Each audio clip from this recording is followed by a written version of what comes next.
Who are your mentors? Who do you turn to for knowledge, to help you set goals, to help support your growth?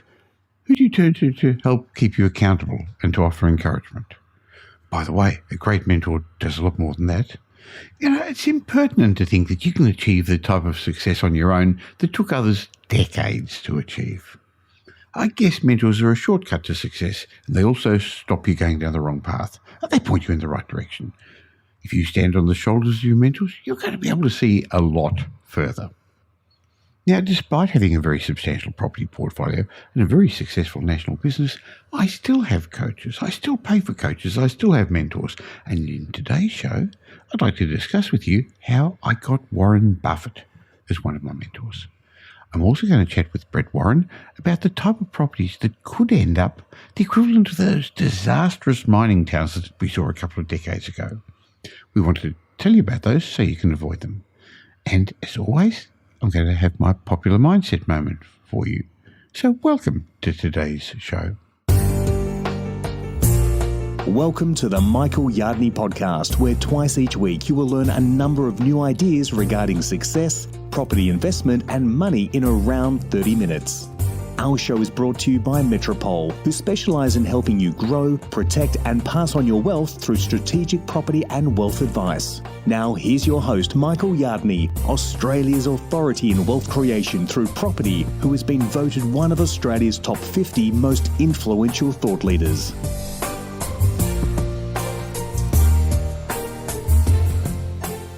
Have you been looking for a great property mentor? Now, I remember in my early investing career, when I was looking for a mentor, I found the perfect one. I was mentored by Warren Buffett. In fact, Warren's been mentoring me for quite some time now, and it's been inspiring. But I've got to be honest, I've actually never spoken to him, and he's never called me, he's never emailed me. And Warren Buffett's probably not even a real property expert, but you'd have to agree that he's the greatest investor of our time, maybe of all time. And he's generously created a means for me to get inside his head and learn how he thinks about investing. Fortunately, we've all got access to Warren's thoughts through his many clever quotes and his musings. I think he's probably the most quoted investor of all time. And we've got access to his way of thinking through his annual letter to the shareholders of his company, Berkshire Hathaway. One of my early lessons I learned from my mentor was be greedy when others are fearful. Like now. He said, be greedy when others are fearful and be fearful when others are greedy. Now, I'm sure you've read this quote before, but before you think, I'm not going to pay any more attention to this, you probably think you fully understand the meaning of it. Can I suggest you take the time to listen on as I explain my thoughts, because they've changed over the years. You see, initially I took Warren Buffett's words literally and thought I had to buy counter-cyclically. But I was wrong. Doing some research, I found the origins of this well-worn quote and learned that Buffett actually suggested that to profit from the markets, you really didn't have to predict the downturns.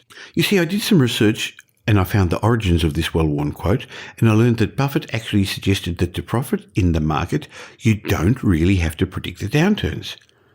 Of course, that's not how I initially understood his words. So I read his 1986 annual letter to shareholders of Berkshire Hathaway, and this is what he said. What we do know, however, is that occasional breakouts of the two super contagious diseases, fear and greed, will forever occur in the investment community. The timing of these epidemics will be unpredictable. And then Buffett went on to say, and the market aberrations produced by them will be equally unpredictable, both as duration and degree. Therefore, we never try to anticipate the arrival or departure of either disease. Our goal is more modest. We simply attempt to be fearful when others are greedy and to be greedy when others are fearful. So now that I saw the true context, here are the three lessons I took from his words. The first lesson was fear and greed, amongst lots of other factors, drive our markets and cause them to cycle. And if you haven't noticed, all too often, too far in both directions, both in the upside when people are greedy and on the downside when people are fearful. The market cycles sometimes too much. The second lesson I learned was trying to predict these markets is a fool's game. Evidence is overwhelming that we know much less than we think we do. Even when we're armed with all the data, all the reports, the experts can't pick the top and bottom of the cycle.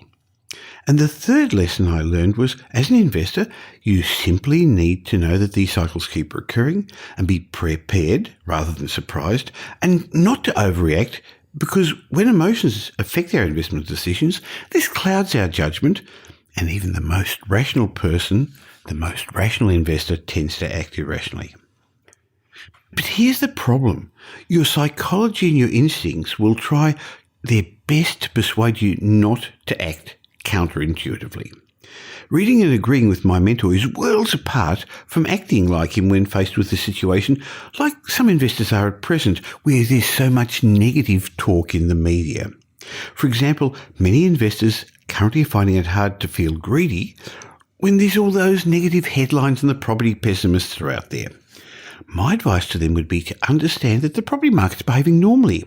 We've experienced a number of consecutive years of booming property markets, especially in Sydney and Melbourne, and now the cycle's moved on to the next phase. The market's behaving normally. It's catching its breath in some locations, it's falling in value a little bit in certain locations, and it's holding firm in others. And if you're a homeowner, or if you're an investor with a long-term perspective, and if you're an investor, that's really the only way you should be, if you're not planning to buy or sell in the near future, these market ups and downs really shouldn't worry you at all.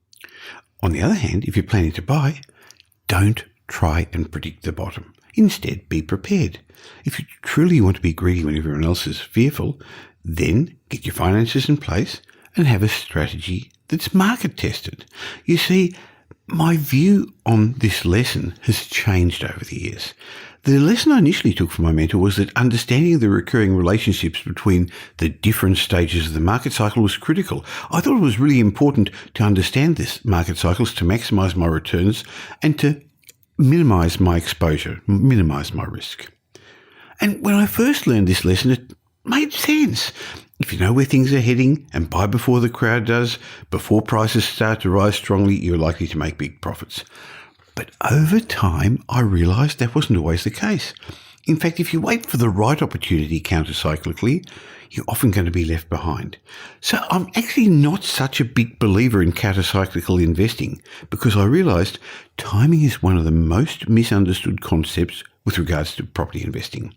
The truth is, successful investors know how to create wealth at any point in the cycle. Sure, timing matters. Of course, you don't want to buy a property right at the peak of the boom just to wait 3 or 4 years to see its value start rising again. But successful investors find that timing isn't really that important. I don't know, have you noticed how some investors seem to do well in good times and do even better in bad times? Market timing really doesn't seem important to them. On the other hand, other investors do poorly in good times and they do even worse in bad times. Market timing seems to have little effect on them either. Now that's interesting, isn't it? So what is it that differentiates that small group of successful investors from the crowd? The fact that at the same stage of the property cycle, successful investors manage to make money while unsuccessful investors lose money suggests it's not the external world that determines whether we make or lose money. It's something inside us. And I know some people would argue that it's knowledge that differentiates these two classes of investors. But I don't think that's quite right. Sure, successful investors have a level of knowledge and financial fluency that the average investor lacks. Yet knowledge alone doesn't make them successful investors. However, what allows some people to become super successful investors is their mindset, the way they think about money, the way they think about wealth. Now, of course, that's one of the reasons I have a mindset moment in almost all of my podcasts. Now, let me put it to you a different way. In his book, A Tale of Two Cities, Charles Dickens famously wrote, "It was the best of times, it was the worst of times, it was the age of wisdom, it was the age of foolishness." Now, amazingly, things don't seem to have changed much since Dickens wrote this in 1859. For some people, the current stage of the property cycle makes it the best of times. For these savvy investors, the current times are an opportunity to buy top-class property assets that are going to help them to have their financial future, get themselves set for their financial future. And these people see abundance. For others, it's the worst of times. Some only see negatives in the media, property prices tumbling, when in reality they've only dropped 1%, 2%, 3%, 4%. That's not tumbling. They see the negatives, that the banks are tightening the screws on property investors, or there's lower or no capital growth for a period of time. Unfortunately, others are saddled with investment debt secured against the wrong type of investment property, ones with limited capital growth. Maybe they weren't even investment properties, or they weren't investment grade in the first place. Of course, all these people don't see the available opportunities. They don't see abundance. They see scarcity. They feel fear. I think what I'm trying to say is that you need more than knowledge and facts. As I've explained, knowledge alone won't secure your success. I've seen some very knowledgeable people make some foolish investment decisions. Interestingly, while some investors are still getting in the game at this stage of the property cycle and buying great investment properties to secure their future, others are waiting for the timing to be perfect. Look, only a while ago I caught up with Ben, who's been waiting for, believe it or not, 10 years for the timing to be just right to start investing. Of course, the timing's not going to ever be just right. There's always going to be challenges, situations, circumstances, obstacles, fears, doubts, and things that you're going to have to overcome. The timing is never going to be perfect.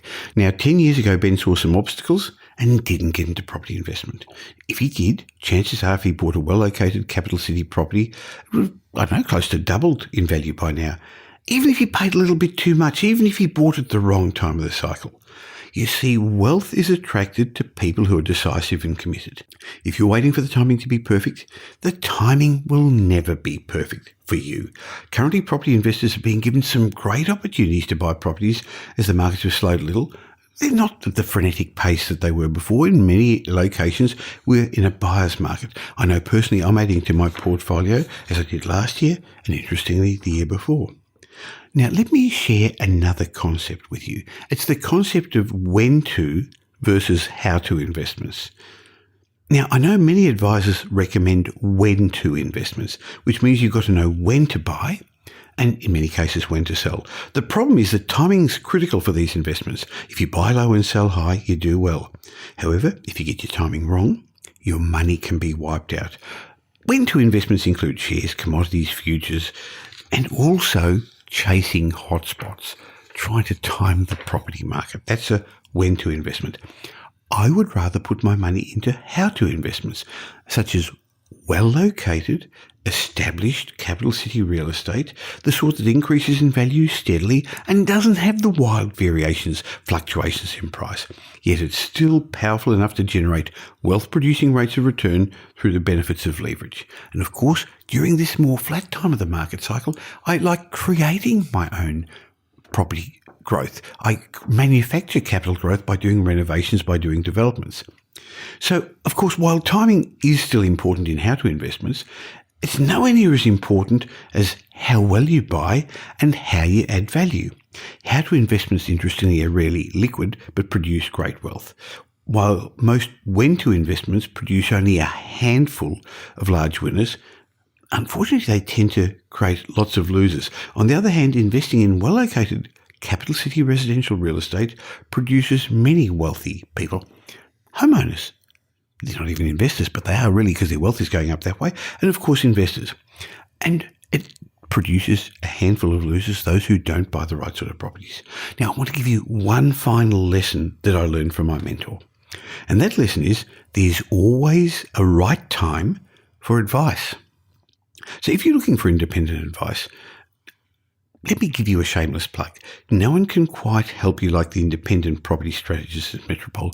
Remember, we've got no properties for sale, but our team's been involved in over $3 billion worth of property transactions over 5 property cycles. And because we've got no properties for sale, our advice is unbiased. So whether you're a beginner or a seasoned property investor, we'd love to help you formulate an investment strategy or do a review on your existing portfolio and help you get to the next level. For some clients, all we're going to recommend is buy a $29 book. We'll actually probably give you one. For others, you may need a strategic portfolio review, which we give you a whole lot of different scenarios, including a finance strategy and a property strategy. Others just are right to go to our home buyers or property investment buyers agents. Having said that, there's no one size fits all, so therefore we'll give you a personalised property strategy if that's what you want, if that's what you need. So why not go to metropole.com.au and find out what we can do to help you, or just dial 1300 Metropole. Now here's Michael's mindset message. Remember, a change in your thinking will lead to a change in your life. In a moment, I'm going to have a chat with Brett Warren about the type of property you should avoid because, in his mind, they're going to become the equivalent of the mining town disasters of this decade. In other words, you should steer clear of them. But before I do, I'd like to share my regular mindset message with you. And the inspiration from this came from my good friend Tom Corley, co-author of Rich Habits, Poor Habits. And by the way, there's a new edition of it out, which we've updated. Go to richhabitspoorhabits.com and you can find out all about it. But Tom was explaining why a negative outlook robs you of the life that you were intended to live. Tom did a 5-year Rich Habits study of self-made millionaires, not people who were spoon-fed their money, but people who made their own success. And one of the most important traits shared by the self-made millionaires in his study was their positive mental outlook. Now, the average net worth of those millionaires, and that was over a decade ago, this is US dollars, was $4 million US. So being positive, it's obviously worth quite a lot of money. But what is a positive mental outlook? It is an upbeat lens through which you see the world. So how do you see the world? Now, I understand today there are lots of challenges. We're continuously being bombarded by negative media related to COVID, to the economy. There's always naysayers out there. But how do you see the world? Do you see possibilities or impossibilities? Do you see achievable goals or unreachable goals? Do you see abundance or scarcity, opportunity or doom, challenges or a brick wall? Do you see future success for yourself or future failure? I know some people see good luck all around them, while others see bad luck. Some see happiness, others see misery, solutions or problems. See, the lens through which you see the world shapes your world. Your world is manufactured in your repetitive thoughts. So be careful about the lens you're using. A negative lens is going to weigh you down like an anchor. A positive lens will allow you to soar. So my suggestion is take off your negative lens and replace it with the positive one. I know at times it's hard with all the negative media, but you've got to control those areas you can control. You've got to be realistic, but you should also look for the glass half full because pessimists never become rich.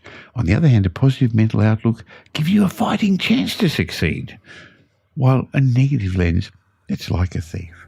It's going to rob you of the life you were intended to live. I've been investing long enough now, close to 50 years, to see many fads come and go.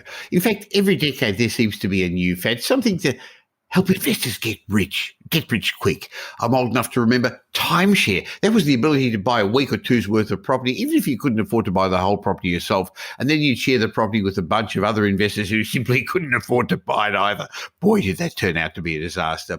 And then there was the fad of overseas investing. I remember there was a time when you could buy a property in the United States. This was after the global financial crisis. For the price of a car here, you could buy a property for $30,000 or $40,000. And I remember they were saying you could buy a property in New York for that price. Yes, but it wasn't New York City. It's not where they have all the movies and the TV shows. It was in the state of New York in some country location there. And boy, did investors get it wrong and lose their money that way. And then there was the mining town investment fad of the late 2000s. The 2000s was dominated by one of the biggest mining booms in Australia's history. I think it was the biggest boom since the gold rush of the mid-1800s. It began around 2003, and then prices for commodities like iron ore and coal began rising. And this led to significant mining infrastructure construction, and that caused a property boom in many cities around Australia.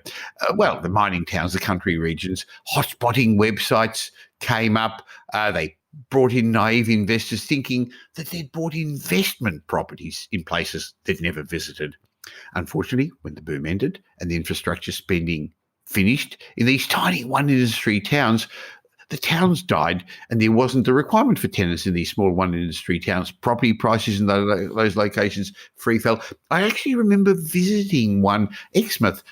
We went on a vacation there, my wife Pam and I, and boy, there was a sign up, a for sale sign after the other, and all these new developments, these new suburbs that were built there, that were all vacant now. And this led to many investors, particularly those later in the party, getting stuck with a large amount of negative equity that left them struggling. Some of them haven't recovered to today. They're still holding properties that no one wants to buy, no one wants to rent. While some of these hard luck lessons have been learned, I think there's always going to be another mining town scenario in every property cycle. So what's it going to be this time round? Well, that's what I want to ask Brett Warren, National Director of Metropole Property Strategist and one of my business partners. Hi, Brett. Hi, Michael. Good to be with you. Brett, I know you've been around long enough to see what happens each property cycle. What do you think are going to be the mining town stories this time round? Yeah, you've put together a fair list of those kinds of stories over the last probably 30 or 40 years, Michael. So it's probably common that there's probably going to be more of these types of things happening moving forward. And look, I believe this cycle in particular, it's going to be those inner city Legoland type high-rise apartments in many of our capital cities. And to be honest, the warning signs are really already plain to see, Michael. Well, what do you mean by that? Well, firstly, let me just clarify. I'm not suggesting that there's going to be a boom for these type of properties like we saw with mining towns. I'm proposing that, like the mining towns, they're going to carry huge risks along the way and huge potential problems for investors. So these types of investments have performed very poorly over the past decade. And with the value of many other properties booming, they're starting to be seen as kind of cheap, entry level into property by some naive investors and homeowners. So I often hear in Brisbane here that you can buy an inner city apartment in Brisbane for around $400,000 when the equivalent in a Sydney or Melbourne may be worth $800,000 or $1 million. So as the saying goes, though, it's like comparing apples with oranges, and they tend to apply the unproven strategy, Michael. We call it the surely it's time strategy, in that prices are so cheap that eventually simply they've got to go up in value, apparently. But this is a very short-term mindset from investors and homeowners who are driven by cheap prices. There's government's incentives at the moment, also those perceived builders' guarantees, and they're blinded a little bit and shielded from even the most recent warning signs because of the emotion of the time. Well, what you're saying is that there are people at the moment thinking, hey, this looks cheap. I should be buying into those high-rise towers. Now, the trouble is every cycle, a new generation of investors comes into the market. And at the moment, with low interest rates and all the media about property markets rising quickly, there's a whole generation of new people coming in who don't know the hard luck stories that others have experienced in previous cycles. And I think that's partly the reason you were writing this article and the regular ones that you write in our chats on this podcast, to warn people of the dangers that they don't even realize. They don't recognize the warning signs that are there, do they, Brett? No, exactly right. And especially at the moment, Michael, with that kind of FOMO, with the way the markets are, they're just desperate to get in, and they'll get in at any cost. And look, I go back to that recent article that you wrote, Michael, where you suggested that those kind of high-rise apartments may become the slums of the future. And you mentioned that the way people are living will continue to change, but not all apartments are equal. And this high-rise apartment market has already significant risks attached, which we've already seen. So I guess to share with you the three warning signs that I'm seeing and that we're all kind of seeing is the first one are the structural defects. And, going back to the 70s or 80s, where the old Italians used to build those nice brick homes or nice brick apartment complexes, and they tell no lies, they're rock solid and they were built to last. But, with the cost of land rising and now builders opting for cheaper products to cut costs and boost profits, it's really causing an issue. Yes, they are. So they're almost built out of paper mache nowadays, aren't they? Some of the newer apartments are so small they wouldn't be accepted overseas, and the building quality and the building standards that were built, some bedrooms didn't even have windows. They were built for investors. They were built in particular for overseas investors who don't understand how we need to or want to live in Australia. That's a really good point. I know for a fact that, back in the day, it wasn't all about the profits and the cost. It was about space and owner-occupier appeal. And that's why, those big 6-packs or 8-packs are on a good block of dirt at the moment. Whereas, if you bought them today, instead of 6 or 8, they'd try and cram 10 or 12 or even 20 on and shorten everything up and make it all about profit. So that's a good point. I think the other thing with that then, Brett, is that they don't have as much land underneath the apartment. So those family-friendly older blocks that used to be called flats when I grew up, they've got an attributable land value they're in good locations. So they may have a 10 or 8 on a block, so you've got a tenth of the land in a good suburb, compared to the high-rise blocks where the builder wants to do the opposite. They want to fit as many properties on, so your land-to-asset ratio is as low as possible. That's right. A tenth of the cost versus a hundredth of the land value, which is right. I guess the other one that's been in the headlines, Michael, the second thing are the fire issues. And we've talked a little, obviously, overseas and, potentially around the place in that inferior cladding that's being used as a fire hazard. And I know you mentioned in your article there's probably over 600 buildings in Victoria and more than 450 across New South Wales that have been flagged and put at risk with these kinds of things as well. Now, what that means is the owners of those buildings are going to have to do some remediation work down the track, and there are huge costs involved in that people buying into them are not aware of. Yeah, 100%. Then there's those little things, they're more nuisance things, but like water issues and water leaks, the leaking balconies, the showers, the roofs. And look, of course, they can all usually be fixed, but as we just spoke about before, that's really going to come at a cost as well. It's weird that you can't build a high-rise building today without water issues. Everyone knows that every building has got some water issues, particularly in leaking balconies. But the builders, I guess it is, as you say, they've taken shortcuts, and that comes at a cost and a nuisance, especially if you've got tenants there. If you're buying it as an investor, sometimes people have to move out. And I had somebody leave a question on Property Update. They'd bought a property and shortly afterwards there was mould, and it took up to 3 months with multiple returns to actually fix the problem, and they had to compensate the tenant for that, for the times they had to move out. And in fact, the tenant eventually moved out completely and asked for reimbursement of some of their upfront costs, including moving. So there are hidden challenges with some of these high-rise buildings. Yeah, absolutely. And I guess the last one, most people will understand this, but I guess there's many that don't, is that there are high commissions and costs and kickbacks involved. Often there's the model of the complex, the glossy brochures, the champagne sunsets, even the rental guarantees. People don't understand that. If you're getting a rental guarantee at 5% for the next 2 years, all those things are built into the purchase price. So you're probably giving the first year or two's capital growth at least away to the other side. Well, the other thing is every quarter, CoreLogic come up with a pain and gain report and show what happens to people, how much gains they get if they sell, or how much pain they suffer if they sell also. And it's been shown over and over again, there's nothing new, that new apartments have minimal capital growth. And if you sell in the first years, you actually lose out, you have pain. But even those who hold on for a long time have minimal gain. In other words, huge opportunity cost because of the sunk costs up front. If you're already paying 10, 15% over what the replacement cost would be for the things you just mentioned, you're giving the developer your first 5, 10 years capital growth, and he doesn't deserve it, Brett. No, absolutely. And I think that's something that's probably a little bit hidden and a lot of people don't understand. But clearly the other issues with the building issues and the fire issues and the water issues, they're probably well known. But as we spoke about, when emotion creeps in and the salesman's offering you all kind of guarantees and incentives, and those kinds of things are quickly forgotten in this kind of market. They look shiny, they look new, they look glossy. But I guess COVID-related changes, how we want to live in the future, haven't helped any either. No, you're right. COVID has forced a host of changes and brought a lot of things forward, and in particular, closing our borders and the way we want to live. The high-rise inner-city apartment is often in high demand from those overseas investors, the new arrivals and students that come to study here as well. And as we know, this has all been put on hold probably until further notice, at least a couple more years. So it's going to be longer than we initially hoped, isn't it? Yeah, absolutely. And this means, many new planned projects may not even have enough pre-sale to kind of get off the ground. And we're also seeing the property values and the rents dropping. But with those other issues, it's the strata fees that are going to keep increasing.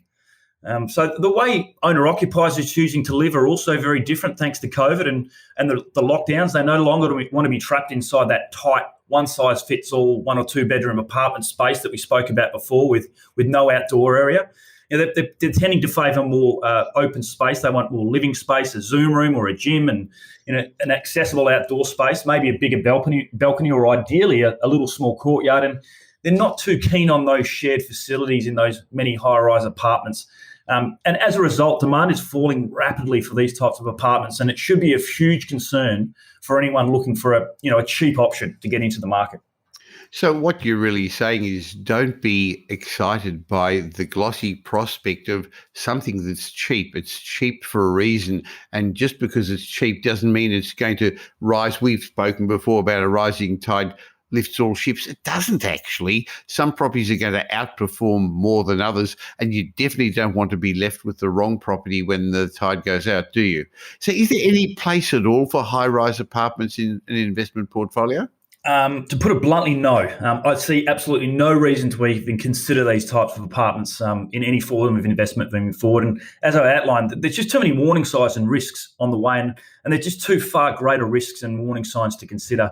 And another major warning sign I see for investors moving forward is the resale market, Michael. There's significant tax and depreciation benefits that kind of draw investors into these new types of properties. But what happens when they look to resell and these benefits don't apply in the resale market to potentially the new purchaser? They don't apply to those new apartments. So just to make it clear, if you were to buy an established apartment, in other words, something that another person bought new and you bought it 2 or 3 years down the track, you don't get the depreciation benefits anymore. So all of a sudden, one of the reasons that people buy new apartments is gone. And that means the secondary market isn't really much there, is there? There aren't many people following up to buy them. And that's why the value of properties plummet after a while. And home buyers, why would they want to live there? Yeah, that's a good point. And like you said, it's obviously another trap, I guess. And a lot of people don't understand that the rules changed a couple of years ago. And getting back to home buyers, look, as you know, Michael, we don't tell home buyers where they should live or what they should do. But I think one thing, the couple of things on the peace of mind is a really important issue. Having a really, good peace of mind that you've got a good appreciating asset's going to be important for the future. But also, not having those hiccups along the way with maybe water issues or fire cladding or things you're going to have to replace. And in the worst case scenario for all of them, it may end up like a mining town type scenario that we spoke about before with all those poor building issues and poor asset selection. People may get trapped with that negative equity. Very much so. In fact, they often get trapped with a level of negative equity if they buy off the plan when they start, because they buy at a contracted price and they think, the market's going to go up in the next year or two. So by the time the complex is finished, I won't have to find any more deposit. I'll just put a small amount down. But that's not the case, because when the complex is finished and the valuer values it, they don't value it at the contract price. In fact, speaking with a valuer recently, he explained to me why they often value it 10, 15, 20% below the contract price, because they've got to cover themselves in case the purchaser can't complete and it then has to be sold into the secondary market. And they recognise that there is a minimal secondary market because now it's a used apartment, even though it's not very old and it's still shiny. But the problem is that investors aren't there to line up for it because there aren't the depreciation benefits. So people lock in, buy these off the plan properties, and then find they haven't got enough deposit to settle. And it's not just losing the deposit if you can't settle. The seller, the vendor, the developer is allowed to chase you for any lost cost because you haven't completed your contract. They can get you for any lost cost if they can't on-sell it for the same price you bought it for. So putting it all together, Brett, what would your final message be? Yeah, look, I guess time will tell whether it does become the mining town of the future. But there's just too many examples of structural and building issues and high commissions, too many risks involved. And look, it might be a cheap price, but why bother, Michael? Why bother? Why face all the risks and all the issues and all the potential problems of undervaluations and costs when it's really something you shouldn't be considering anyway. So they're cheap for a reason, and they're going to remain so moving forward. But there may be people who are listening to this who've already bought. Now, to be blunt, I've made mistakes in my investment career, not for a long time, but as a novice I did. And I know most people have. That's just part of the journey. So if you're in the position of owning one of these, I guess the question is going to be, well, what should I do? Should I hold on to it because I'm going to lose out, or should I sell it? And I know when you sit down with clients to do a strategic property review, it's not easy because some are stuck. They actually have negative equity and can't get out. Others are able to get out. And then they actually have a bit of trouble with the ego, I've got to lose money now to move forward. What would you be advising to them? My advice would be, if they've got into that situation, it's probably been guesswork going in. So don't have guesswork going out either. Actually sit down, put some facts and some data and some numbers, speak to a professional that can actually help you out of that situation. Yeah, sure, we may not look to sell that asset right away, but let's make our decisions strategically rather than just off a gut feel or a hunch because we've made a poor decision. There's always an exit strategy. Well, I know as part of the strategic property plan we put together for clients at Metropole, that's one of the equations that we come up with.